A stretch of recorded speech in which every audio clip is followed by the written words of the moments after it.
base.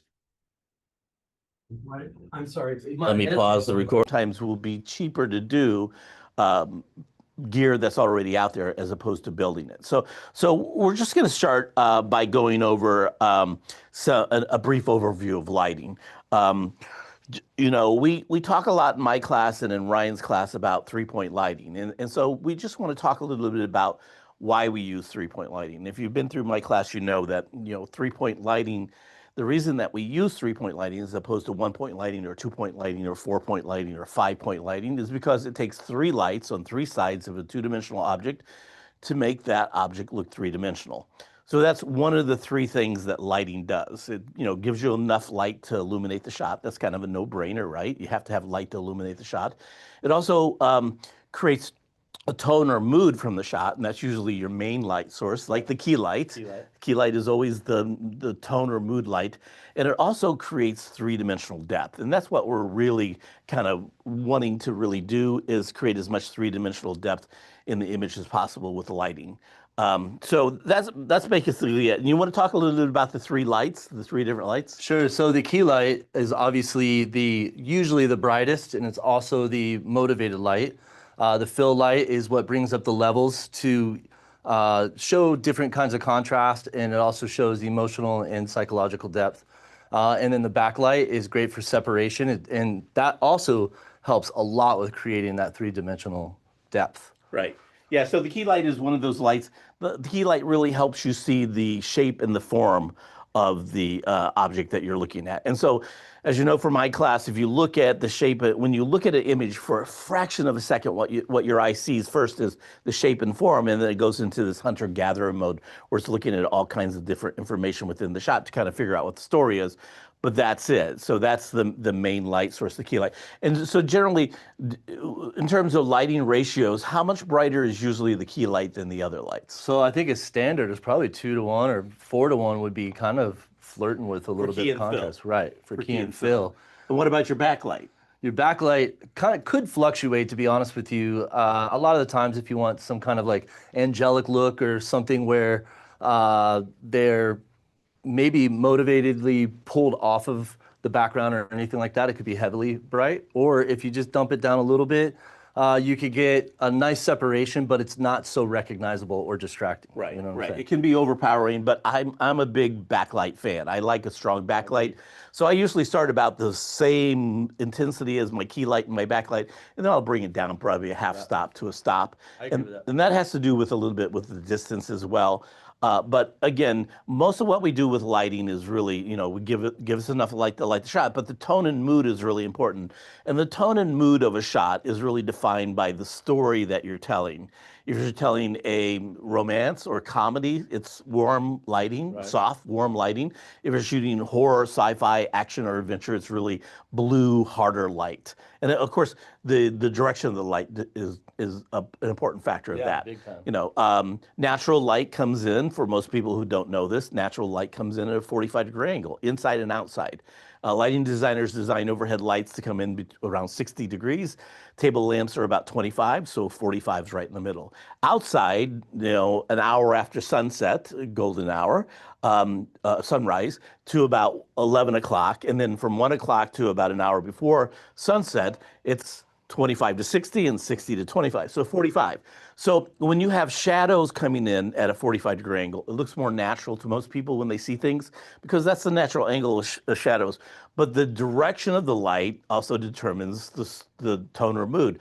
High light is like, think Godfather. That's the very high top light almost, you know, where they have the raccoon eyes so you don't see how the person is feeling. And then low light is sci-fi horror. Look at any Dracula or, Right. you know, Frankenstein, you know, image, and you'll see the light coming from below because it throws these weird shadows on your face that you go, oh, you don't think, oh, look, there's weird shadows coming from below, but you look at it and say, oh, that's kind of weird, you know, scary. As an audience member, it makes them feel uncomfortable and Right. also as well. So yeah, you're trying to make the audience feel something, and that's a big part of that. So there's different types of lights. Obviously, there are the lights that you use to light your shot. And we were talking about this earlier. On these cameras, your camera that you get, the FX6, you have normal base sensitivity. And when you are at normal base sensitivity, you need lights inside to light with. And usually what happens is you come in and you turn off all the ambient lights and practical lights, and you turn on all your lights and do your lighting, and then you start adding practicals and ambients as you go. If you're in high base sensitivity, that changes a little bit because now you've added 4 stops of light. And so once you've added those 4 stops of light, you can use the natural ambient light that's in the room, and then you can supplement that with your light kit, which is a totally different way of lighting. Yeah, it really is. And it's also a cheaper way. If you have a low budget film or something that you need to light for, a lot of the times we use the household lights inside of our lighting schemes with while lighting the subject and everything. And that's where a lot of this stuff is going to come in. So we can really start talking about that a lot. We should talk, and then there's ambient light is any light that is outside the shot that influences the lighting of the shot. That could be color temperature, it could be brightness, could be a number of different things. What we find is a lot of people don't realize what ambient light really is. It could be windows, it could be overhead lights, it could be table lamps. But we find a lot of students who have these big screen TVs right next to their set. And what they don't realize is those TVs are spitting out 65 to 8,500 degree Kelvin light. So it's very, very blue light. Right. And so they don't, why does my shot look a little bluer? That's why. Yeah. So you got to be careful of those things.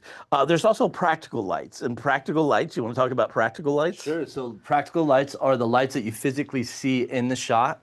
And they're typically used for decor, or they're made essentially for layering and to stretch a space, to be honest with you. Right. Again, what we're trying to do is create 3-dimensional depth to lighting. Right. So, one of the things, if you have a lot of depth in your shot, you want to be able to see into that depth. Right. And so that's where practical lights come in. And so for me, I think practical lights are underused in most lighting. I have boxes of practical lights. So literally, these guys are like, "Oh my God, there's so much light stuff in here." But that's because I put lights everywhere. Right. It's like painting with lights with practical lights. That's kind of how I look at it. So I'm trying to create a mood. And you could also use these practical lights for the motivation for your key light and all that other stuff to be able to shape up your talent. Yeah, you have a good strong light in the background that you see. That's where the backlight's going to come from. So it's motivated. And the reason we talk about motivated lighting is because motivated lighting seems more natural. And when it's more natural, you look at it and you kind of disappear. The lighting disappears. You're not thinking about the technical aspects of lighting. You're caught up into the story. And that's called the Hollywood continuity editing system. And that's kind of what our whole system is based on. You want to get the audience up into the story as fast as possible, and then the filmmaking process itself should be invisible to them. Right. And you would notice that if you went to a movie and you were watching the movies, as soon as the lights went down, you have this, your reality kind of disappears right away. Right. And so you're caught up into the story, but if you see a hard camera bump or you see a shotgun mic come into the shot, it takes you out of the story. 100%. It's the same thing with lighting. Right. So we really tried to make lighting work with that. We're going to talk about, there's some things you need to know about light. The quality of light, when you talk about quality of light, what would you talk about? I would talk about natural light, to be honest with you. That's something that we're trying to replicate anyway. So quality of light, the ultimate quality of light would be something like the sun or the moon or something like that. And that's something that we try to replicate most of the time. So when it comes to the quality of light, it could be the fluctuation of contrast. It could be the difference of soft versus hard and all that. But it's kind of everything if you think about it. Right, right. You hear me talk in my class about the theory of familiarity. And so a lot of things that we do in filmmaking is based on how we see things with our eye. So we're always trying to emulate what we do, like, motion blur, you see a natural motion blur. So 99% of the time, we set our shutter speed to mimic that natural motion blur we see. Frame rate, focal lengths, if you're 4 to 6 feet away from somebody and you're looking at them, you see them on waist to top of the head. If you got a 50mm lens and you're 4 to 6 feet away from them, you see them from waist. Right. So we're mimicking that natural, what we see with our eye. So that's really important. Including the depth. Including depth of field as well. as Yeah. well, you know? And you can see depth, and that's one of the things that a lot of people, you have to know a little bit about the human visual perception, how we see things, really important. You got to understand that, if you put your hands on both sides of your head, you can see both of your hands. That's 180 degrees. So if you can see 180 degrees, how can you look at a single word on a page and see that? Does your eye zoom in on that word? It doesn't. So what happens is that when you're looking straight ahead, your eye is actually moving back and forth like this, and of course the iris is going up and down, but the eye is moving, so you see a little bit more. But you're only seeing about 30 to 50 millimeters field of view. That's kind of the field of view that I'm 42.5. My mother had me tested. Okay, but it really is. But what happens is that you're only really seeing a macular view of about 16 degrees. It's a very narrow slot that your eye is actually seeing. And your brain is filling in everything else, which is remarkable, just remarkable when you think about that. So also when we talk about the quality of light, we're also talking about whether it's a hard light or a soft light, okay?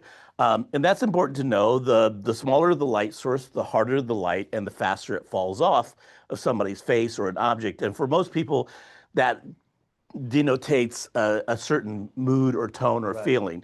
On a larger the light source, the softer the light in relationship to the distance from the light to the subject. And the softer the light, the more the light wraps around the object and the slower it falls off, which for most people looks more cinematic and more visually pleasing. Now we have to talk about the distance here because obviously, the sun is 93 million miles away. That's our largest light source. But even at noon, that comes across as a small hard light source. Okay, that's why people like to shoot at golden hour, because as the sun goes 15 to 6 degrees above the horizon on either side, you go through up to 6 times more atmosphere to reach you. And the lower atmosphere is 20 to 200 miles away instead of 93 million miles away. So you got a larger, it's like putting a giant silk in front of the light. So the silk becomes the light source itself. So you have a larger, softer light, and a warmer light. As the light rays go through that 6 times more atmosphere, clouds and rain and sleet and pollution and all this stuff, it's filtering out the shorter light rays, which are blue, and refracting that light out and letting the shorter light rays, longer light rays, which are red, through. And that's why you get this warmer, softer light. And that's why we're so happy you're here to let us know that, because I would have never known in the first place. We also should talk about, how we measure lights. So traditionally, we talk about lights. You probably know lights if you're looking at a light bulb like this. This would be considered to be a tungsten light, like a 60 or 100-watt tungsten light that you're used to. These are actually LED lights. Yeah. So these are a little bit LEDs. Here's the thing about LEDs. If you look it up, it will say LEDs will go from anywhere from 13 to 16 watts per LED for every 100-watt tungsten. So I find it's closer to 16. So if we talk about your lights, for example, you have an 80-watt LED light, which is the equivalent tungsten of about 500 watts, okay?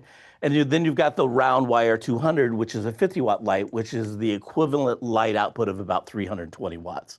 Then you put a softbox on the key light with a diffusion panel on it that takes about a stop away, which gives you about 450 watts. So it's important to understand that. Now, we also measure light in lumens. Once a light hits an object and bounces off that object, we measure that with a light meter in lumens or lux or foot candles. Okay, those are the 3 things. It depends on where you're going, or, yeah. Shift your mannequin over a little. She's blocking you. Okay, I'll step over. How's that? Thank Okay, you. good. Okay, so we're very close. They're besties. So that's what we're talking about. So when we talk about 80-watt light, again, it's more around 500 watts. And you'll hear us talk about those intermittently. So let's talk about what we have here. This is your basic setup for DIY lighting. And so let's start with, you have work lights. And part of the work lights is these globes here. These are China lanterns. You could get them at any decor store or anything like that, but they're a great way to diffuse. And it's also a great way to get nice, beautiful, soft eye lights and wraparounds and stuff like that for your key. They're also a really good practical that you could put anywhere in the shot or anything like that, and they're recognizable as a practical. So, and what's cool is you simply need the harness, which is this cable here, and it would have a place for the bulb. You put the bulb in, You'll simply just put it down in here. And then there's a place to hang your cable in here. And essentially that's it. Your harness is what holds it up, and then voila. Very nice soft light. And so again, it's great to see in the background because it creates a practical light that you can use as a motivational source. Now you can buy these at IKEA or any kind of home decor store. But we'll also send out a resource guide for you here that will include all the stuff we're talking about where you can get them. If you go to Film Tools, if you're not familiar with Film Tools, it's a expendable store in Burbank, California. It's got everything. They have a whole page in there on these lights. Okay, so these you can get IKEA for like $10, and then the cable's another $10. So you got like $25 wrapped up in there. If it gets more, if you go to Film Tools, they have the professional versions of these that are $100. Okay, so that's it. Now you can also get these. These are called lantern soft boxes. So these are Bowen mount connectors that connect onto your light. And this is a cheap one. This is, I think, Neewer. This is about $45. So if you're going to spend more than $30 on a China ball, you might want to consider getting this because these tear. Yeah. We just threw one away just earlier. They do tear. These are pretty durable, and you can get a duvetine and put on this so you can create a kind of a side on these, so it's just a direct down. It's very directional, but these are pretty common. You'll see these all the time. You call these what?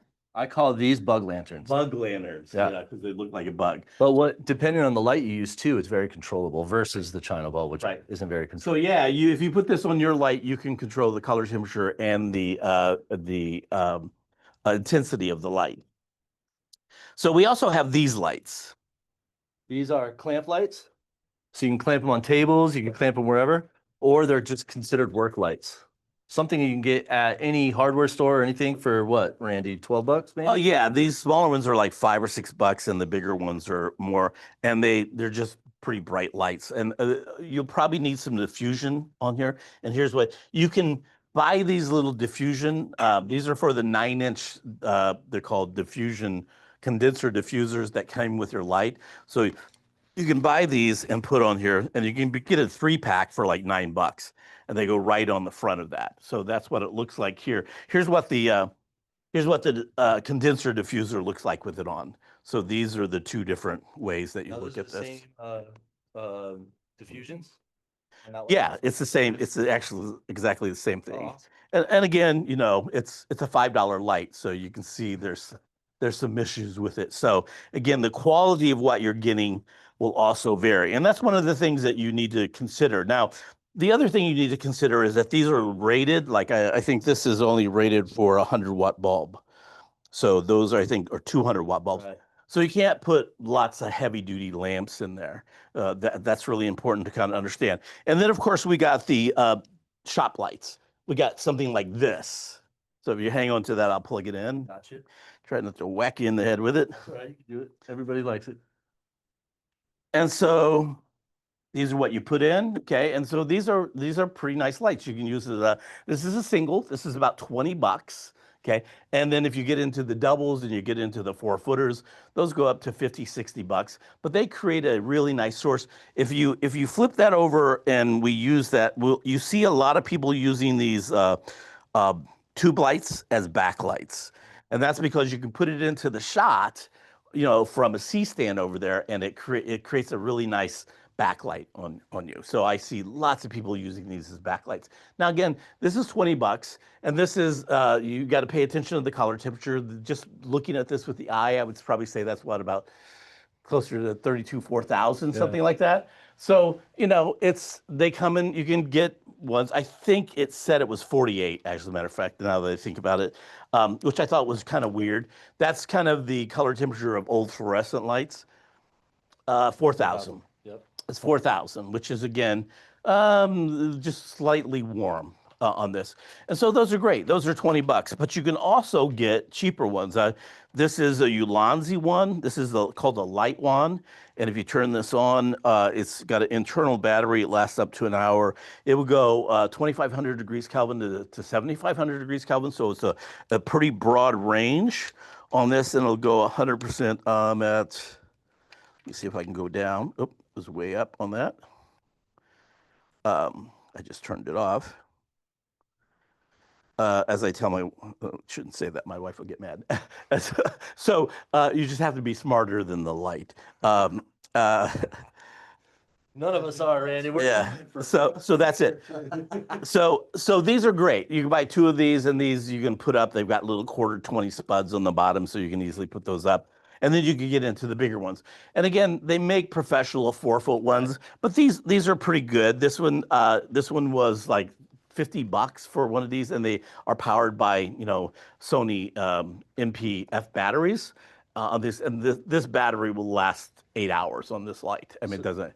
Does this light have different? Is it bicolor? It's not bicolor unless you take that off. Hey, look at Yeah, that. so they have a color gel that goes on the front, but that's why it's so cheap.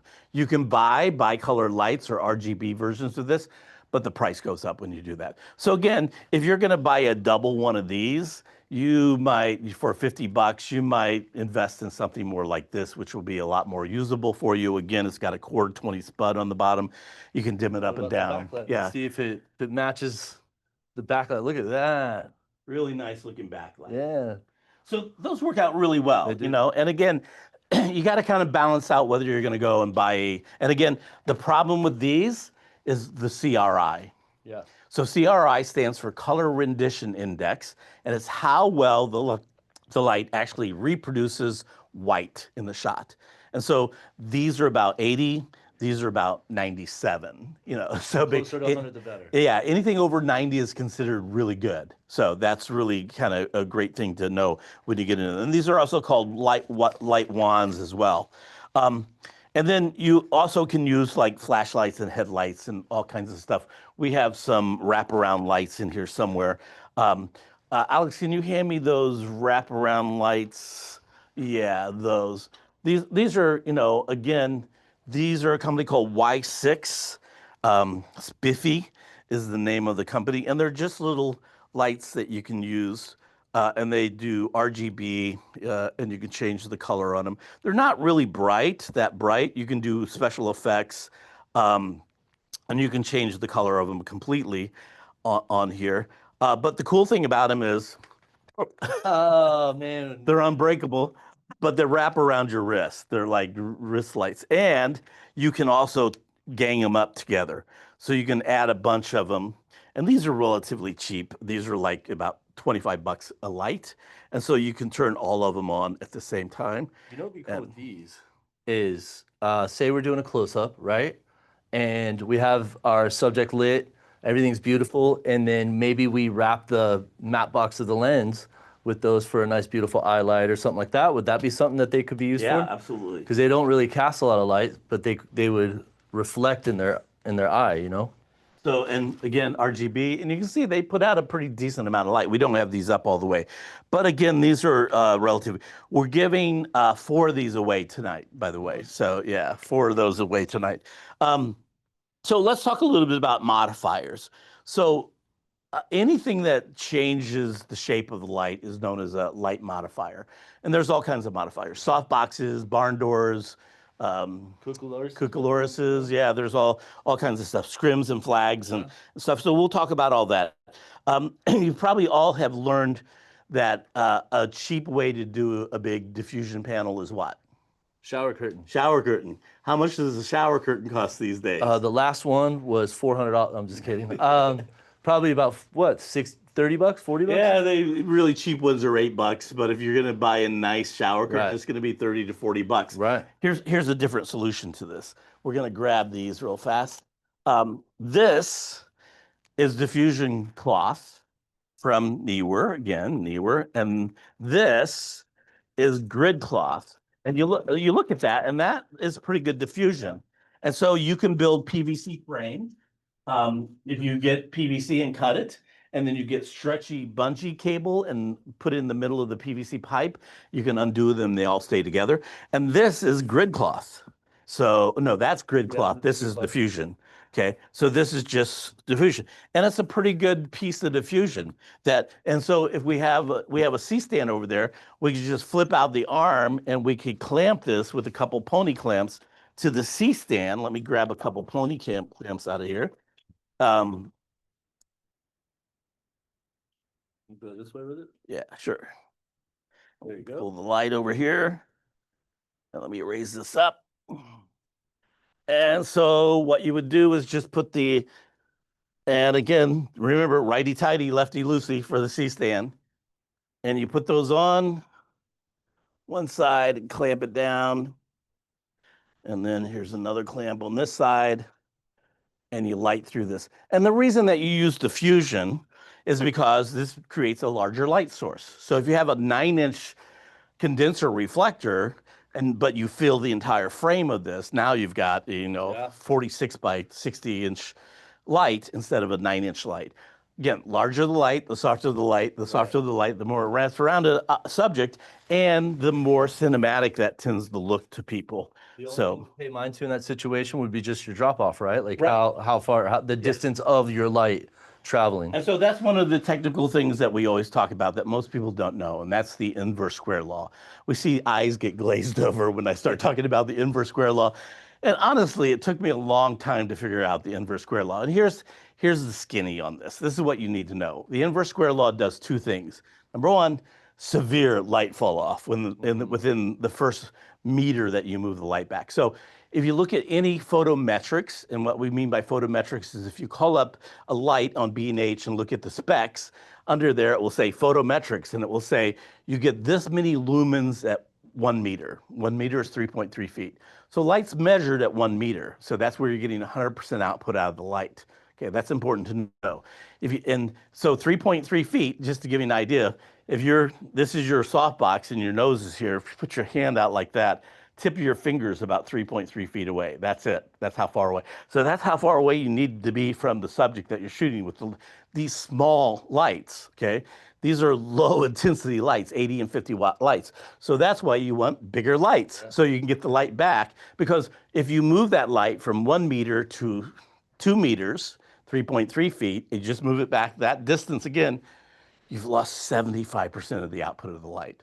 That's massive amounts of light that you've lost. So when you've got a small light like this, you can't move it back and lose 75% of the light, or you're spitting in the wind. Yeah. You're not doing anything. You're essentially losing your exposure. Yeah, and so we see that a lot. So that's why people use bigger lights, and then they bring in big silks and stuff and light through that, so it's bigger, and that's important to understand. The other thing that the inverse square law does is it falls off. So at 3.3 feet, you get 100%. 6.6 feet, you've lost 75%, so you got 25%. 9.9 feet, you've lost 89%. At 13.2 feet, you've lost 96%. And then it starts going 2% and then eventually 1%. And the reason that's important is because if you're lighting a big group of people, and say there's 20 people in a row, and you have a key light on one side and a key light on the other side, and you're only 10 feet away from them, the people on the edges are going to be lit, but the people in the middle are going to go dark.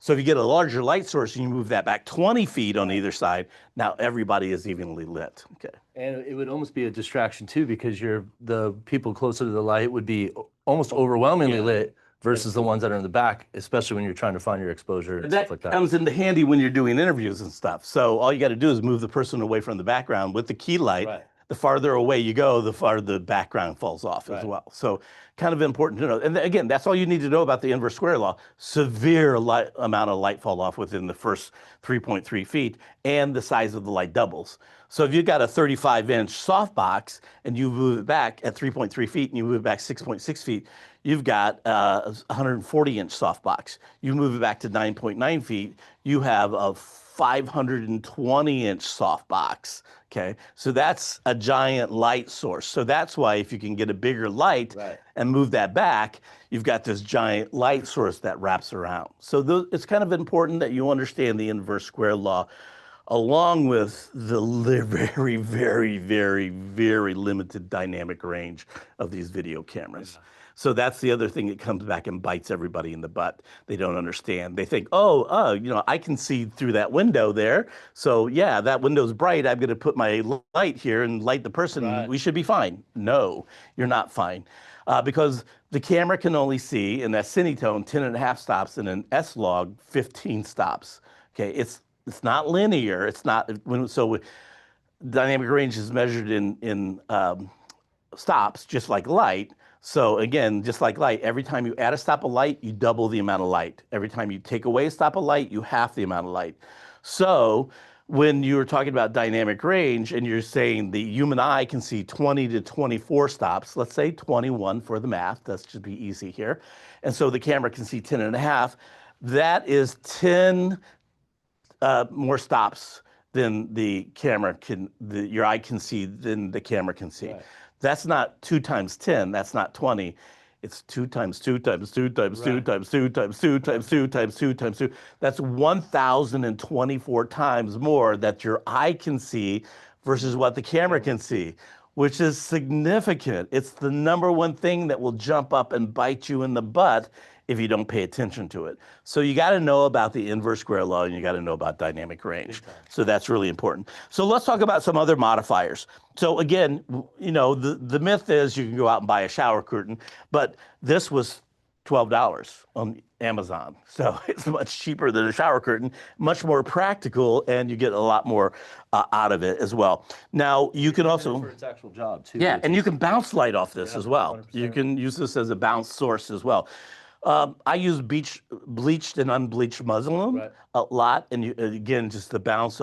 If you're familiar with Roger Deakins, who's my favorite DP and does all my favorite movies, he does something called cove lighting, where he puts unbleached muslin around kind of halfway down and curved up, and then he bounces light up in there that just fills up a natural light.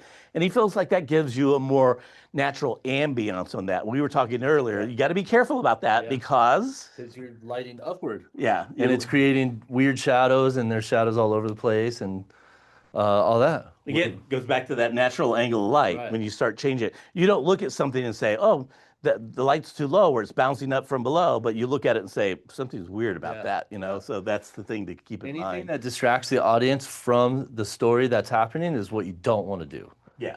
So if you got smaller lights and you're doing something, I've seen people use tracing paper and parchment paper.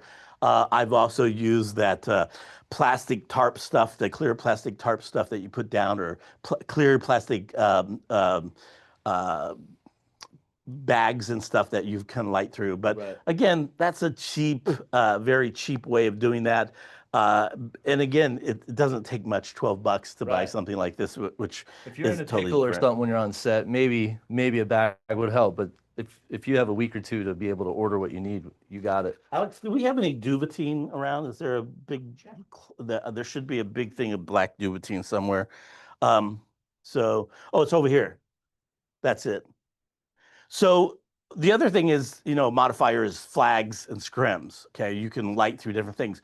Scrims, I use a screen. If you're shooting out a bright window and it's super, super bright, we just had a student do this.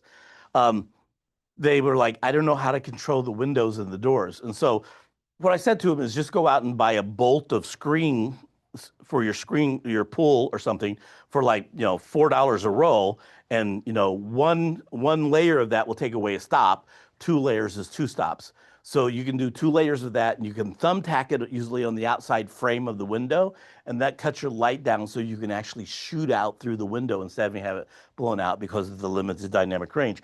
Duvetine is a good thing. I usually have a couple bolts of this. You can buy big bolts of it, but I usually, nab these on shoots. Anytime I'm on a shoot, I nab them and start using them and save them. So I have rolls of this that I carry with me all the time.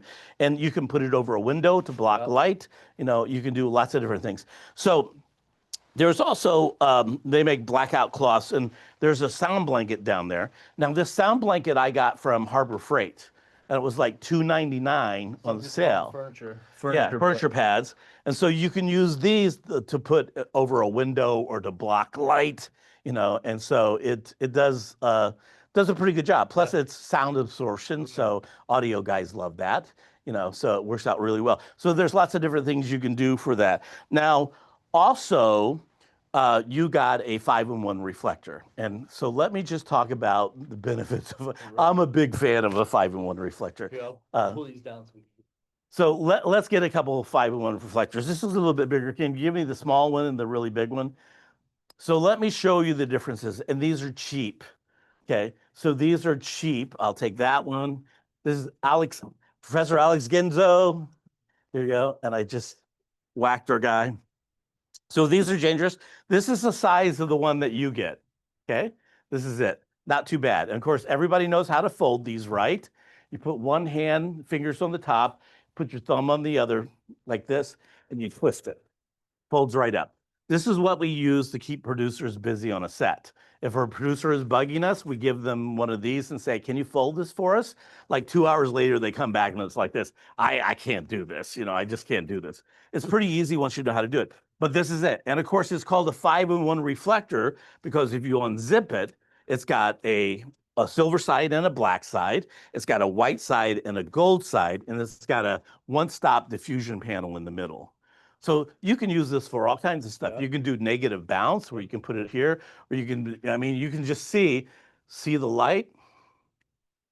So one of the things that we teach that we find that a lot of students don't know, and this is a simple thing that you need to know, is called the law of reflection, okay? So the angle of reflection, the angle of incident, the angle that the light is hitting an object is the opposite angle that it bounces off of. So if the light is hitting this at a 45-degree angle, it's bouncing off at a 45-degree angle. You need to know that to use that, okay? So first of all, you have to have light hitting it. It won't bounce light if you don't have light hitting it. But if it does, and you have it at the right angle, you can use that. Now, this is the size that comes with your kit.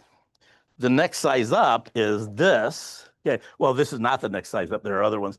But look how big this is, okay? And these are cheap. This is 34 bucks, okay? This is not expensive at all. So here's the key to this. First of all, it's called a 5-in-1 reflector, but you can also use it for the sixth thing, which is the block light from windows and stuff. Now, if you unzip this and just take the diffusion panel out of it, now all of a sudden you got a big diffusion panel that you can light through it. So you can take your two SD80 lights and you can set this up with a light stand holding it up. And we have these clamps that you should really look at getting. These are called 5-in-1 reflect clamps. And then there are pony clamps, the pony clamps, and there's all kinds of different ones in here. And I just want to show you the difference in quality. So this is the $13 5-in-1 reflector holder. See that? It's a $13 one. It swivels back and forth, 13 bucks. This is a $15 one. It tilts up and down, okay? And it swivels back and forth. So you can actually tilt this up and down and you can actually swivel it back and forth. So you can put it at a 45-degree angle or you can put it flat up, or most of the time it's being held something more like this where they put it up and it goes right on a light stand. Let's put it on this light stand over here. It's a 1/4-20 spud. So in our industry, there are two threaded spuds that we use commonly, 1/4-20 and 3/8/16. This is a 1/4-20. So if you put this here, we raise this up. This is the desk stand that came with your light. And then we put this on it. Then you can, well, let me get that small one back so we can show you how this works. It will be very, or yeah, that's the one. So when you put this on here, you just clamp it on and then you can bounce it. Now, again, light doesn't come from below. So one of the big things we see that people use the reflectors for wrong is that they put they say, if you're shooting outside, you want the sun as your backlight because you don't want the sun hitting the person in the face and then squinting. Okay, that's just ugly. Well, you can take the diffusion panel and put it over them so the sun's coming through and it's now diffused light, which is much different. But a lot of people will say, well, you get the sun behind them and you put this in front of them down low, blasting them from below. And what's that do? Create shadows going up the face. Right. So again, law of reflection, you want it at a 45-degree angle, so the light is coming in at a 45-degree angle, hitting it, bouncing off into the face. So it's more of a natural looking light. Now this is a big boy. These have become infinitely harder. This was $50. Look how big that is. And again, if you take this off, you now have a big diffusion panel. But if you want to do a bookend, you want to talk about bookends? You can take it. Bookends is wedge lighting, right? Yeah. Yeah. So wedge lighting or bookends would be a reflection into a diffusion. So we would essentially have this, and then this would come obviously framed. Yeah. Essentially in a Sorry.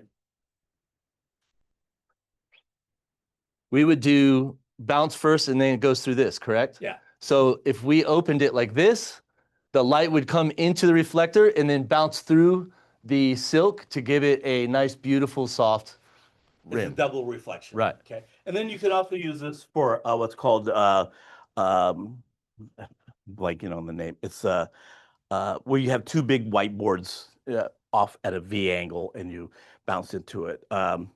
And so you could use that as that as well. But these are cheap. Wedge lighting? Wedge lighting. Okay, that's it. And so these are pretty cheap when you look at these. Again, just learning how to fold them correctly is the hard part. So those are reflectors. So I would advise you to look into before you go out and buy a bunch of do-it-yourself Muslim or something like that. Look into buying cheap reflectors. And you can buy these used all the time. You can go to Anorama or B&H or KEH or MPB, big used equipment companies, and buy these. I got a question real quick, sure. if you don't mind. So if they're in a pinch and they're over a weekend and all those things are not available, would something at a hardware store work or anything like that? Like, is there, oh, you're already ahead of me. I apologize. Do you know what this is? This is called a space blanket. So you see these on natural disasters and stuff when people are, yeah. So these fold up and fit in your camera bag. And if you're careful with them and unfold them, and again, you can get, and if that doesn't work, this is a windshield reflector. Yeah. It reflects light off of your windshield and stuff. So either of these can be used as a reflective device, okay? But that's not only what you can use, okay? So you can go out and buy what's called foam core. So you look at this, you can stretch this over a piece of white foam core, and all of a sudden you've got a really nice diffuse reflector. And these are both softer light as opposed to hard light. So when you do this and you look over here, I have it's actually the white cards, the foam core right there that you have. So this was a piece of insulation. Okay, you can get these at hardware stores. This is a foam insulation. It's like a foam board, but it's got insulation silver on the side. Okay, can you? Here's one I made. This is essentially the same thing. But this is aluminum foil. Oh, really? Yeah, this is aluminum foil. So yeah, you can stretch aluminum foil. Can you get me those other two there? So here is me with way too much time on my hand doing this. Here's me doing one that's orange and silver. So I got orange reflective tape and silver reflective tape, and I made one so it's a little bit warm. Yeah, that's really good. Do you and think then that changes skin tone or it anything like does. that? It warms it up a little bit. And then this is Mylar mirrors that you get online you can buy a package of 20 of these for like $10. And they're sticky on the back. So you just take a piece of foam core. So you have silver on one side, you have white on the other. Okay. So you can see I started putting other, and there's all kinds of different ones down there. And of course you can get the black, this is called You can get that at like craft stores too, yeah. right? So any craft store or Dollar Tree will sell short. Elmer's Glue actually makes short 30 by 60 inch foam core you can buy for $2.50. So they're very cheap. So it's very easy to get pieces of foam core. Now you can also go and buy big pieces of foam core. These come in 4x8s. Okay. So these are 4x8 sheets that I cut in half. Okay. And so you would have to go to Uline, or there's a great company called V-Flat Worlds, and this will all be in the resource guide. And this is, again, you could block windows, big windows with this, or you can put this on the side of something so no light. This is called negative bounce or negative fill. You want to talk about that a little bit? Sure. So what we do a lot of the times is to, especially in a well-lit room, ambient-wise, we would take something that's dark or black, and we would put it on essentially the fill side of somebody. And what it does is it extracts the light from them. So, or it doesn't allow a lot of the bounce light to hit them. So it will create a much more contrastier look, especially if you're trying to do something more dramatic or something a little bit more suspenseful. And that's what that is. It's essentially the opposite of your bounce. Okay, and then you get these big pieces of white foam core. So a big piece of white foam core, 4x8, at most art stores and stuff will cost you about $20. It's a little expensive, but again, I cut it down because it's hard to carry around. Right. And what a lot of people do is they tape the back side of this so it folds down, and then they fold it back up. And they actually make V-flats, make them that have little rigid things that go along the side that hold them up. So they're really nice. It's more expensive usually to ship these if you have to ship them out of state than it is to just buy them. So that's why we recommend you try to find them someplace local to buy those. So these are just foam core, and they come in different sizes. Very cool. And then taping the edges would also create more longevity for them too, right? So they get banged up. They get banged up really easy. Yeah. So taping the edges is something that's standard practice. Yeah, we see people that get like little pieces of vinyl track and they tape on the outsides of these and stuff. And again, you could go online and you can buy reflector material, both hard reflective and soft reflective material that you can get the spray adhesive, spray on here and then put on there. And it lasts, if you're careful with them, they last a pretty long time. Yes. So that's let's put those aside. So there's lots of cheap options for doing those. You just have to kind of know which ones to use. And then the new trend now is mirror lighting. Yes. It's a big trend. It is a trend. But it's extremely expensive. It's extremely expensive, but what's cool about it is that you could use one source and utilize multiple mirrors or with different diffusions on them to be able to light your whole scene. So you're using less light and more grip gear to be able to light your scene. What's awesome about it is that you could point it multiple different mirrors in opposite directions. So when we do have moving talent through scenes and stuff like that, it has a small footprint and it also can light a multitude of different spaces. You know what I'm saying? So if you got a key light or you got a backlight coming that's motivated from one direction, you would place these every now and then. So people would actually walk through a space, but they'd be hit with these as they walk through. And you can see these do pretty hard reflection off. And this is clear. And then they make, can you hand me that spray bottle there? Yeah, they make this stuff, K-line.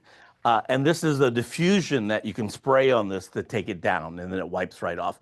But these, what they do, and so the key to this is these little spuds on the back. They're called little pigeon spuds. And this was a company called, oh God, who made these? Can you hand me that box? It probably will say, it's the bigger boxes there. That bigger, no, the other box. For that, one thing about this is don't spray this outside and make sure you're safe with it because this stuff could get pretty nasty. So make sure you're outside and safe away from everybody because you don't want it. Yeah, and you don't want it near flames or anything like that. Just a little. Outside. Okay. Do this outside. So this was a company called Limo Studios who made these. Unfortunately, just about a month ago, they stopped producing these. You can go and get Impact. Impact is an equipment company, and make a 3-inch pigeon plate. So you want to talk about pigeon plates, what those are? The pigeon plates here? Yeah. So pigeon plates are essentially plates with a baby spud on it, this guy right here. And we utilize them a lot for everything from monitor stands to being able to light off of the ground. We'll attach them to Apple boxes and stuff like that and have lights from above. Mainly what we do is we'll take smaller film lights in the background and have them behind couches and stuff and splash them to create more of a decor and depth and everything like that. But they're really good and versatile when it comes to being able to place things in very small corners and objects and stuff like that. Yeah, these are great. And these are about, you know, 2 of these for $10. You can't buy these anymore, but you can buy the impact 3-inch pigeon plates, which are better. They're, you know, they're about that long, so you can really tape these on. And we just use gaffer's tape to tap those on.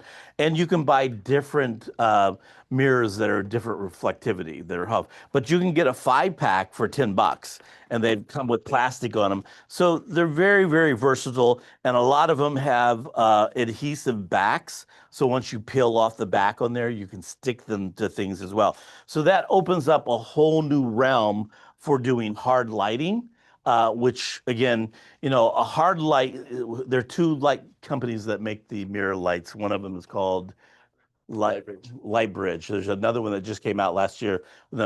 A small Lightbridge package is about $1,200. Yeah, it's expensive. It's very expensive, but a lot of people are using them on a movie sets because it creates a hard. But if you're outside and you're shooting through a window, even if you don't have a super powerful light, you can bounce a light into that thing, and that hard mirror surface will cast through the window and create a nice natural reflection on a wall. One thing with our experience that we liked a lot too is that if we needed something in an emergency situation, like a light somewhere, they were able to bring the mirror in. There's no power being ran to it. There's nothing like that. It was a small C-stand and a mirror, and that was it. Done.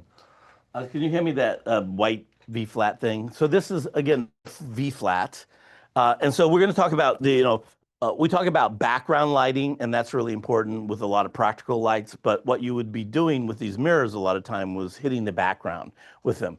You can also do that with something called cucoloruses or cookies.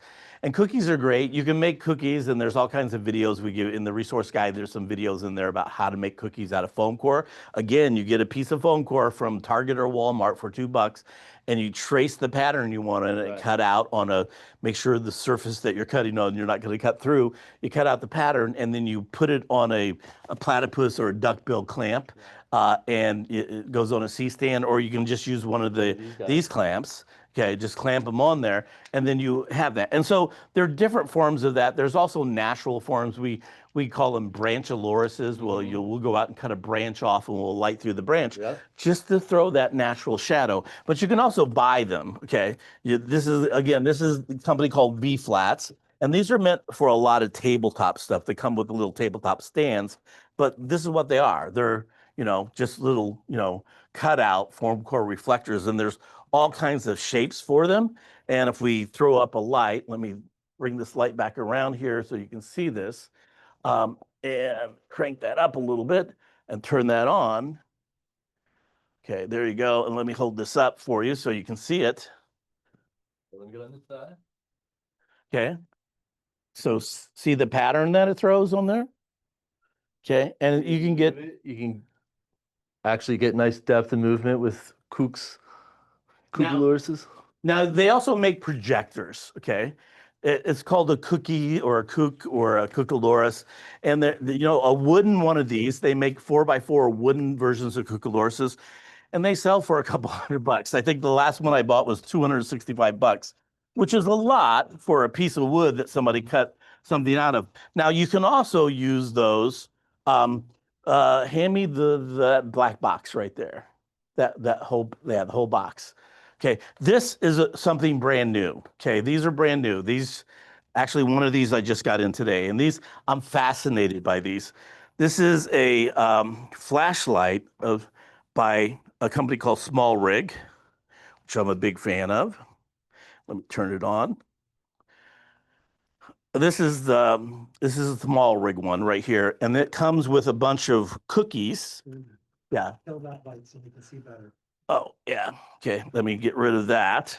And so it comes with a ton of cookies, different shapes, you know, patterns and gels and stuff. So anything you want to do, like if you want to, here's one I got on there now, but I can take this, let me crank it up,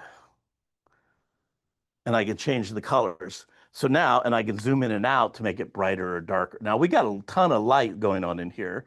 So, but you can see, you can change that. And so all of a sudden now you get this very subtle, and you can bring it closer, widen out again, and you get these very subtle patterns. And it comes with a ton of patterns on here.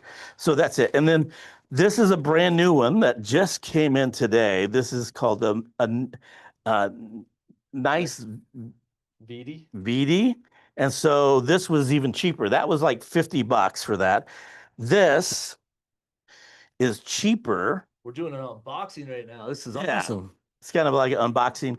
And this actually works pretty good. Well, that's a 10-watt one. This is not quite a 10-watt.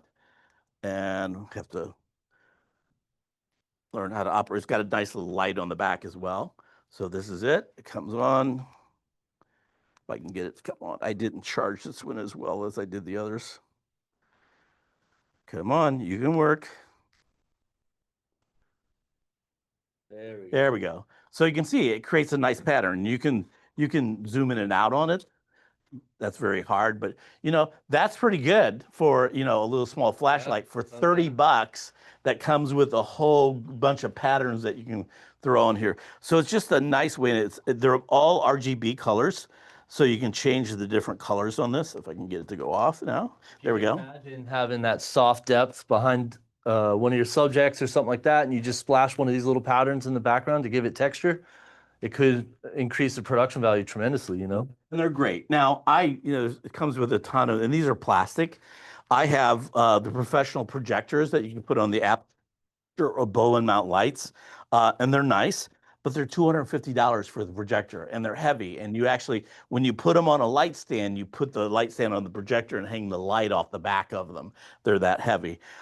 This one, by the way, actually, it's crazy. This one actually comes with all kinds of accessories and stuff, including a really cool little tripod that you can put in there. Again, $30, kind of hard to beat this. And, yeah, it really is. And these are kind of new technology that just came out just within the last couple weeks. The small rig one's been around for a while. So that's another way to get really interesting patterns and stuff on your backgrounds that you've never been able to do before.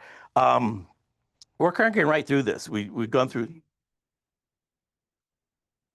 Quickly, we will have a resource guide that will have lists of all of this stuff, because I know that Professor Funk and Professor Baker are trying to really make sure to get stuff, and we've got people popping in going, what was the name of that? What was the name of that? We will be providing a resource guide. Yeah, I'm gonna let Ryan take over here in a minute. We're gonna talk about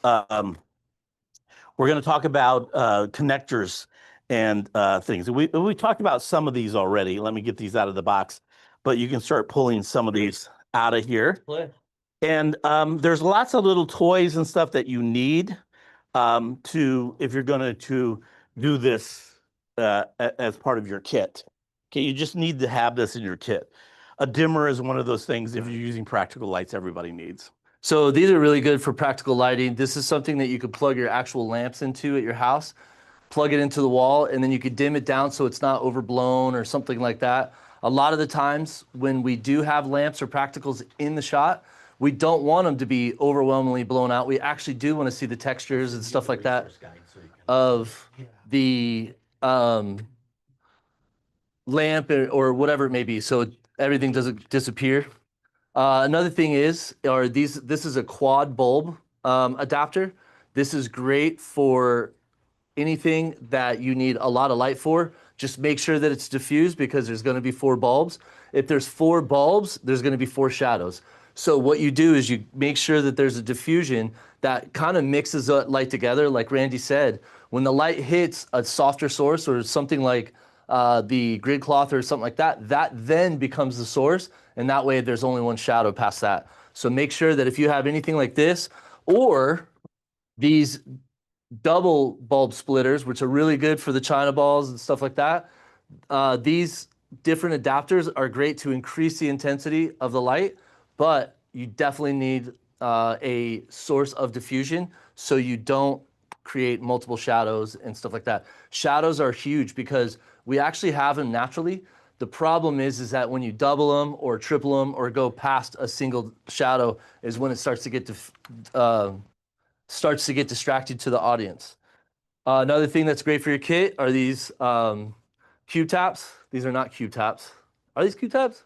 Yes, they are. Q-taps, that's right. I'm thinking of Q-tap. Yes, I'm thinking of the ground lifters. We were talking about that earlier. But these Q-taps have a bunch of them. I typically carry around 10. And the reason why is because obviously with your LEDs and stuff, you could plug it into one cable and have multiple different ones coming off of one cable. So these are very, very vital. This right here is a Edison to bulb adapter. This will plug straight into the wall. But what's awesome about this is that the China lantern harness, the cable that goes into it, this could be replaced if you just put your stinger to it, and you could put the bulb in there and everything, so you don't have to spend the extra $10 on the harness itself. You could actually buy this at a hardware store for $1 something. So it essentially would replace this cable to here. You would just plug in a AC cable or a stinger, what we call them, stuff like that, and you could utilize it the same exact way. This one right here is a bulb to Edison adapter, so it's the opposite. This is what we also call a hog nose. What we utilize these for, and this is a tricky one, but a lot of the times when I have Kino flows or something hanging in the ceiling that's really, really, really light power, I'll plug this into a chandelier or something like that, and I could plug it straight into the chandelier, and I'll be able to utilize my Kino flow and stuff like that without cables dropping down and seeing in the shot. We went over that guy. What do we call broken arm? This is a Manfrotto. I use different clamps. If you're doing monitors or lights and stuff on a camera, we're getting ready to talk about on-camera lighting. These are a bunch of different things. This is a quad box. This is something that you could actually get at Home Depot and build it this way. And you just add a stinger cable or an AC cable to it, and you'll be able to plug in with 4 different outlets on it. Now remember, each one of these does represent 20 amps, each one of these, but this only can pull, what is it, 18? 18 amps out of the wall, so don't overpower yourself. That's it. And then we have a bunch of different clamps. We talked about the 5-in-1 reflector clamp, but these are cheap clamps that you can get. We're giving away a bunch of the 5-in-1 reflector clamps here in a bit. These actually have 1/4-20 spud heads on them. So you can mount these on a anywhere and put, you know, little GoPro cameras or 360 cameras or lights, small lights on these, like those little small rig projectors. You can mount these anywhere and mount those on there. So they're really cool. They also make these that are the same type of thing, but here you can put like a small aluminum or wooden dowel roll through here and hang backdrop paper on it. And so this goes right on bookcases. I use them in my office all the time for bookcases. So those, yeah, those are just the thing. And I lost my my guide. You lost your guide. I lost my guide. Okay, so here it is. Okay, so so we've covered a lot of that stuff. We are also going to be talking about stuff to make your oh, before we forget to talk about this, we talked about the clamps. They're spare bulbs. You know, one of the things that you may overlook is that you can buy kind of cheap bulbs. This is a 200-watt bulb from Walmart. Okay, 200 watts, and it's like 15 bucks. 200 watts. Okay, you can't put 4 of these in one of those quad adapters, but you can get 4 100 lights. If you get 4 100-watt lights and put in this, which is 15 bucks. Then you got a 400-watt light, which is a lot. It's a lot. This is an LED light, and let me just show you this if we can plug this in. This is multiple LEDs, and this is the early version of what, you know, LEDs were like. This again, this is really cheap. Here we go. Where's the AC cable that we had? Ginzo, can you hand me the AC cable down here? Or is this it? Is this it right That's it right there. Look at that. It's right in front of it. So plug that in. And so hold up that foam core for me there. And so what you can't see just by looking at this is there's multiple shadows coming off this. But if I move this, you start seeing multiple shadows now, all kinds of little shadows going on there. So that's one of the things. But this is a 50-watt LED bulb. This is the same as your little soft light. So that's tremendous amount of light coming off of this. And these are about 35 bucks for the bulb. They're a little expensive, but they last forever. Do those have fans or anything like that we They do. Did you hear the fan? Yeah. That's the problem with these, and that's why we got rid of the old light kits and went to the cob lights, is because even though they have fans, they're a little bit dimmer. But don't forget about these. I carry, when I travel, I carry a bag of light bulbs. So I have LED 100 watt and 60 watts that are both 3,000 and 5,000. This is a fluorescent bulb. This is a 200 watt fluorescent bulbs. Those are a little expensive. And the new thing now is these are bicolor LED bulbs that you can use an app for off your phone and change the color of the light. That's awesome. Use these in your house all the time for that. So it's really cool to not forget about that you have that light stuff. We also need to be talking about gaffer's tape. Oh, here's some right here. So yeah, gaffer's tape is cloth tape. Okay, you can put it on stuff, it holds it very well, but it comes off without damaging wall paint and things.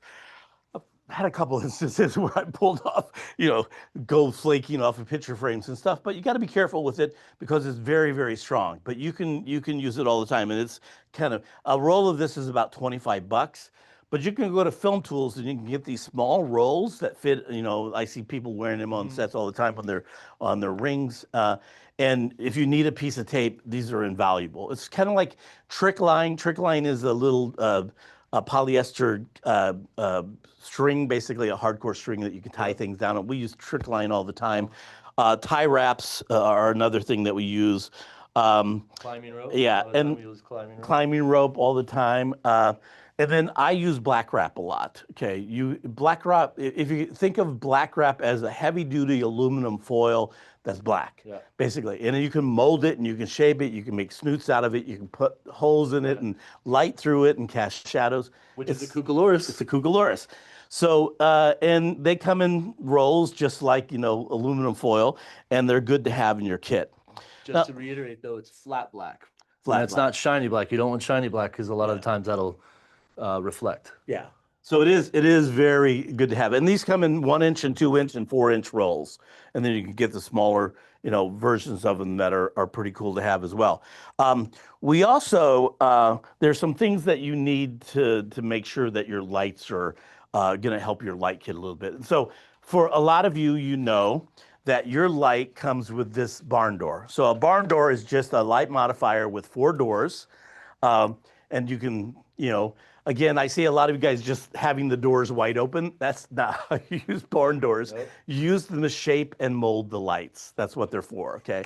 And so you can really get a sliver of light coming out of that, or if you have a glare on a table or something, you can take that back. For those that are early in the program before composition visual design, this is part of the lighting kit that you'll be getting in composition visual design. Just making it for those that are here before Professor Baker's class.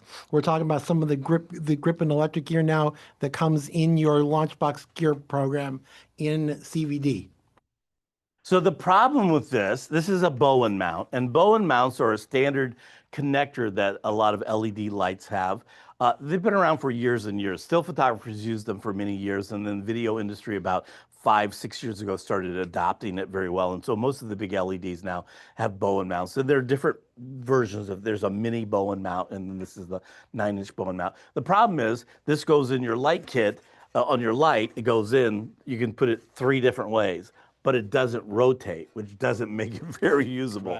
Right. To be perfectly transparent, GVM didn't make barn doors before we got this custom light kit. They made these barn doors specifically for us. These are the first barn doors that we made. Here's a cheaper alternative. This is a company called Godox, Godox, and this is in the resource guide that we just put out.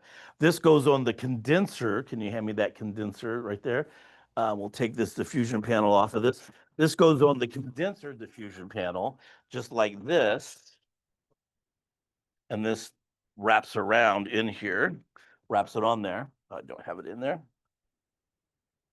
They go on very easily. I'm just doing it without it being on the light. Come on. Work with me, baby. Real quick while you're doing that. The one thing that we have to remember when we have barn doors, they're very useful for shaping light, but when the closer to the light, the softer the shadow. So if you want a harsher cut or anything like that, barn doors are probably not the best way to do it, but these are great if you want a good gradients, subtle gradients from dark to light or anything like that. Okay, so here you go. Now you can see, you can rotate it 360 degrees. And the cool thing about this is a $16 piece of gear. So it goes on the condenser reflector that comes with your light. So it takes it out away from the light, which allows you to get more harder cuts on that. So, but again, you can really cut this down and shape and mold the light. It comes with a honeycomb grid, which straightens out the light. All the honeycomb doesn't deteriorate the light, it just straightens it out so it's not bouncing everywhere. And it also comes in with some drop-in panels that you can put diffusion panels or different colors in as well if you're working with a not a bicolor light. So these are good things. The other thing I wanted to mention was this little offset arm here. This is called a Shorty 8-inch Shorty from Westcott. It's a little expensive. Not the It's like $40 for this thing. But if you don't want to buy a C-stand, this is a good alternative where you put the light right at the edge of the shot and then inch it in 8 inches, and you get a little bit more over the back of the shot with that. So that works out pretty well. That's called a Shorty. And again, that's in all the stuff that we're sending you. And it looks cool too. Yeah. The reflector arm that he's got right there, $15. You're not just the reflector thing there. Yeah, you're going to be hard pressed. You'll get so much work out of that reflector. And they make this is called a reflector clamp. They make arms, and the arms are usually about $25, and they stretch out. I'm not a big fan of the arms. I have a couple, but I like these really good. Impact makes one, but it's like $100 on that. Oh, really? So, yeah. Dang. And then the other thing we're going to mention to you is you might want to get a better light stand. Okay, the light stands, we updated the SD80 light stands to bigger light stands because those lights are pretty heavy. This is a newer, however you want to say it, light stand. It's a 9.8 inch. It doesn't come with the gobo, the arm and the stuff, but this is the nice thing. It's air cushioned, so a lot of times if you've been working on sets of the old lights, you'd lower this down, your hand would be here, and this would come down and smash your hand. It hurt like hell. And so these are air cushion, 9-inch aluminum. They're very lightweight, heavy duty light stands. What you can do, instead of buying a C-stand, you can buy one of these and just get yourself a gobo arm or a gobo head and put on there. You got to flip it upside down is the only problem with these. So that it will go in there. And then you can use this to put your backlight out over the back of the shot. And so again, it takes the place of a C-stand. C-stands start about $100 and they'll go all the way up to $250 depending on what you want. Savage has a new form of a C-stand called a turtle stand where it's got an additional spud coming off one of the lights, so you can put a light low and a light high. And then there's Rocky Mountain C-stands where the legs, you can put them on steps, so they're different things. So there's all kinds of different. This is a different type of one. This is from a company called Trimax, and this is really interesting in that it has a. Let's see if I can do this. Flip this around. I believe it. Then you can do it. Yeah. Okay. It bends forward, right? Yeah, it's got a, if I can do it, there we go. Nope. There we go. I'm gonna kill somebody. And yeah, so you can actually bend it out and so let me tighten all That's this actually down. really cool. That's a good design. Yeah, so you can use it as a boom arm. Now that brings us to the next thing, which is safety. When we talk about safety on the sets. So that's really a big thing. So sandbags are the first defense. Okay, sorry. I'm hard on mics. That's not safety. All right, so safety is your first defense. Yes, be aware that we are in our podcast room live from the Hive with a lot of toys. Okay, A14. We got about 15 minutes here. We're going to finish up real fast here. We just want to talk a little bit about safety. Sandbags and AC cables are my big things. Okay, and we're going to give away 4 sandbags tonight to a lucky winner. These are the bright sandbags. Now you can fill these with sand, or you can fill these with rock or shot or just dirt, or playground sand is $10 a bag for a 20-pound bag. These are great. They're zippered pouches or Velcro pouches. These are Velcro. In the resource guide, I give you ones that I prefer that have double zippers on them, and they're vinyl so that you can get them wet and they don't, get really wet. This is a homemade one, and it's ripped and it's got pea gravel in it. And the thing about pea gravel, if you can see the table when I drop this, you can see there's a bunch of pea gravel, from the rip on here as well. But watch what happens when I drop it. There's dust everywhere. So you got to be really careful about these. And so if you, in the resource guide, there's a video on there about a guy who cleans his pea gravel before he puts it in, washes it and dries it. That's way too much time, you know. I'll throw that right in here. And so that's really good. Now, we also, a lot of times, we'll use safety cables on our lights, especially if we're hanging lights from the ceiling. All these are safety cable, the lights up here. So those are good things to have. And then, you know, AC cables. Buy yourself 3 25-foot AC cables. They're like 10 to 15 bucks each. Or if you don't want to buy that, you can buy these AC reels. And these have usually 4 outlets on them, and you can use them, or you can get a single cable and put these triple tap adapters on them, so you can run off 3 of them. So that's much cheaper than buying a triple tap AC cable, but these are like, you know, 30 bucks. Costco, I have one in the resource guide from Costco that has 3 outlets. This one has 4 and 2 USB as well. So you can power different USBs. And this is a 50-foot, and they come in 30 to 50 feet. And these are 25 to 30 bucks. So these are about the same price as buying 3 AC cables. Now, so that's important to know because you're using LED lights. So you can plug all 3 of your LED lights into this without any problem. That didn't used to be the case. We used to ship these Westcott 500-watt tungsten lights, and you could plug one of those into every outlet. So you had to have different outlets. And before that, we had, you know, when we were on set, we had to run 100 amp paddles and 60 amp paddles, and it was brutal. So that's it. So let's open it up to any questions, unless you have anything else you want to go. I'm excited. Yeah. Any questions from the audience? There have been a couple as they've been coming in as we've been going. Let's see. We need to go back a step on the lights you were using, the strip lights. Okay. Those? Yeah, those ones. People wanted just to know the names. So that's the box right there. If you want to hand me that box. Thank you. We're going to do another one of these on practical lights because I literally have about 100 different practical lights. That one's a 3-hour special. This is a company called Specular. It's SPEKULAR. And they're called RGB light bracelets and the KYU6s. And they make all kinds of stuff. For the little 3 adapter thing, you can buy the adapters. You get 3 or 6. And then they make AC power plugs for that, so you can plug in one cable, and then it goes to 3 of these. So you don't have to have 3 different cables. So they're really good, and they're really cheap, and they go really bright. There's lots of other ones out there. We're going to give away 4 of these tonight. So just be aware of that. We're also giving away 4 of the reflector clamps, 501 reflector clamps, and we have a couple Wii lights and another small on-camera light that we're giving away. So lots of door prizes tonight here. Okay, the other one was the longer one that had the Sony battery.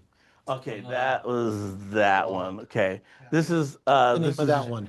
This is the Ulanzi. I'm sorry, no, I lied to you. It's YONGNUO. YONGNUO digital. These are about 45 to 60 bucks. You can buy them on sale.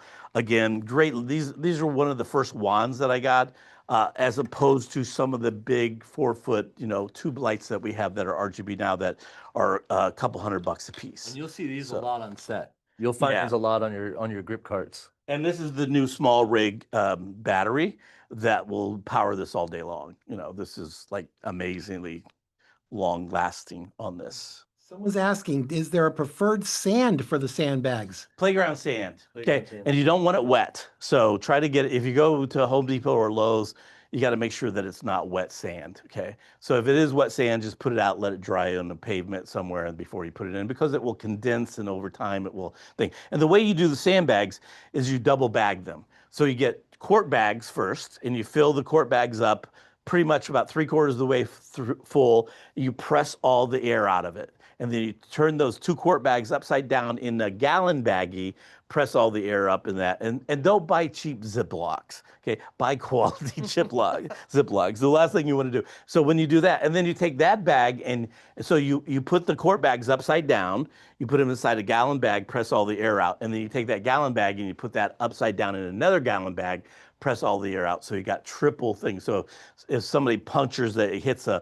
light sand or something that's sharp edge, it's not going to rip through that and open up the sand. So I prefer not to use sand. I prefer to use pebble gravel that you can get at Home Depot. Again, it's got a lot of dirt in it, so if you can wash it out, but that's very time consuming.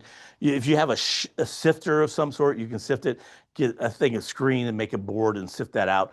It's a little bit easier. So that way, when you drop it, you don't see dust fly everywhere. But if it's enclosed in the plastic bags, you're not going to see that. So. What about something like kitty litter or the fish rocks or something like that? I use gravel. I use dirt. I've used shot's a little expensive, but that's my favorite to use. I think in here, I'm not sure what I got in here. I think I got shot, maybe. Feels like it. Yeah. BBs. I bought a couple things of BBs in here. And this is about 5 pounds. So I put 5 pounds on either side. So I have a 10-pound bag, and there's 2 sides to that. And you want to kind of even that out. So yeah, it's, you know, and so if this spills, I'm not worried about it, whereas sand will go everywhere. Yeah, and it's hard to get out. Like if it gets in your carpet and stuff, if you're at a location and you get it in carpet, you have to do a full cleaning sometimes, you know what I mean?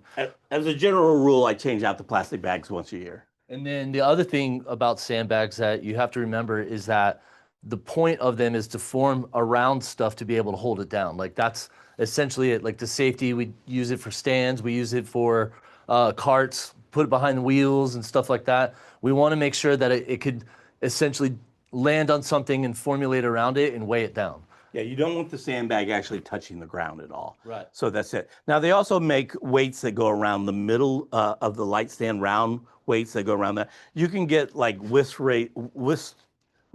weights or ankle weights that they use in exercise and use those, but they tend to be more expensive than And then this has the Velcro to be able to do it too. You could wrap this around something and Velcro. It might slide down and sit at the bottom, but at least it's wrapped and it's safe and it won't fall off. And most of the C-stands now come with these little, you know, carabiners that you can hook on a light as well. So that makes it very easy. Pretty genius, actually. Yeah. And, you know, for $24 for a case of 4 of them. And so you can buy them much larger quantities for much cheaper. So if you have friends that are looking at buying them, you could buy, you know, 10 or 12 of these for like, you know, $40 and then, you know, split them up and, you know, it's like, you know, $3 or $4 a bag. I remember back in the day, the best thing was when someone would have you put a sandbag on a super crank with a 10K on it and you're going, why? Like, what's the point? If it's going, it's going. There's nothing stopping it. A little 20-pound sandbag. Installation sheet for half the things that they have talked about today. You just went way off into deep. So they're showing their age. Yeah. Any other questions? Yeah. So you said about purchasing the sandbags, filling in. Is there anything you can do that could make your own sandbag without a purchase? Yeah, you'll see in the resource guide, I put several videos in there. You can buy duct tape. I've seen people buy duct tape and they get the plastic bags, the baggies, gallon baggies, and fill them up, double bag them. And then they wrap the whole thing in duct tape and then make a duct tape handle. Again, you're not going to show up on a professional set with duct tape sandbags. And by the time you use that much duct tape, you know, you could have bought a sandbag. Or 2. One of our students, because these are student productions, has said they used an old Crown Royal bag. There you go. There you go. It works well. Yeah, As light as those lights are. I've used Publix canvas bag with weight in them also. You can use water weights. You know, you can take a jug and fill it up with sand or dirt or stuff and tie it around the thing. That's, again, you're not going to show up in a professional suit, but if you're out doing it by yourself, you got to be careful about lights. If the light falls over and breaks, it's, you know, a couple $100. Yeah. If it falls over in your camera and knocks your camera over, a couple thousand. If it falls over on a person, that's a lawsuit that you're responsible for. So safety should be the utmost concern. It is 8:25, so we have time for just one more question. If anyone has it in the chat, if I don't see one in about 30 seconds, I'm going to leave it open to our final thoughts here. So I'll tell you what. Why don't we just do this? While I look for a last question, would each of you like to give a final thought to the camera as to one of the key things you think they should take away from tonight? you want to build a toolkit for lighting. That's what this is all about. So you've got a very basic light kit that is a starter 3-point light kit. You need to get a bigger key light, get a 300-watt key light minimum. That way you can shoot outside and use it, and you can back the light off and get a bigger light source that, you don't have to have it 3 feet away, 3.3 feet away. That would be my big takeaway. I think mine would be the fact that you got to be innovative when it comes to building your kit out, because there's multitudes of different industries and materials and everything that you could utilize that we probably don't even know or we haven't even tapped into. So be as innovative as possible, and also remember to utilize your strengths outside of the filmmaking world for this innovation too, because we all have worked in factories, we've all been to different schools and all that, and there's different ways of doing things. So utilize the experiences that you've had and the wisdom that you've gained to be able to build out your kit and make it better than even what we've talked about. And in the words of Roger Deakins, there's good light and there's bad light, and there's light that works to tell the story you're trying to tell. So that's it. There's a saying in our business also, doesn't have to be, just has to look like it. Yeah, that's it, 100%. So, gentlemen, I do not see any other questions. So how do you want to wrap this up, sir? So I'm gonna do random drawings of names of people that attended here, and we're gonna send out the gifts. Again, we've got 4 sandbags we're gonna send out. We're gonna send out 4 of the clamps. We got 4 of those wrist lights. We got a couple on-camera lights, a Wii light, and so there's a lot of stuff that we're giving out. Yeah. So these are the 4 KY6s that we're handing out. These are the Wii lights. These are great little on-camera lights. So we're going to give away 2 of these. This is a Ulanzi L2R. This is a little cube light that comes with a snoot, a barn door, a diffusion panel, and a dome on it. And then these are, those are the 4 sandbags. Okay. These are the sandbags, 4 of them. And then these are the 4 of these. We'll separate those and send them out individually. Dude, that's so awesome. Again, that's, a couple $100 worth of stuff that we're giving away here. And I think you guys are one left of of these. this. Yeah, so. Confirm, So Professor Baker, you have the registration list and the attendance list on your Zoom. So you'll be going through and looking at the names and doing randomly on this one. Okay. Yeah. For those that are watching this as a recording, the resource guide will have the information in wearedcbs.com. This is where you can find all of the information for the DC Buzz and other stuff on DCBS. On here. So there's Professor Baker is demonstrating something new. We're talking about how cool these little lights are. They're bicolor RGB, but they're magnetic barn doors. And they have a little snoot. You can put the little snoot on it so you can get the little light. That's great for and it product. comes with a little diffusion panel. Yeah, I shoot a lot of product shots, so I use these all the time that's how I came across these. But they're sweet little lights that you won't, and they got a quarter 20 spud on them, so they're really nice lights to have in your. The only question I have, Randy, is how do you have the time to be able to learn all this stuff and play with it and all that stuff? I have no kids. Hey. Imagine how much time you would have if you didn't have a kid. Shit. Yeah. So He's talking to both of us, sir. All of us. Oh, well, okay. Well, Great work. Thanks for coming out and joining us tonight. We probably will do a second parter on this on background lights, practical lights, because I have like a couple dozen of those that we can go through. Okay, to those of you watching the recording, I am ending now. We're going to take just a minute to wrap up with the live group. So thank you very much.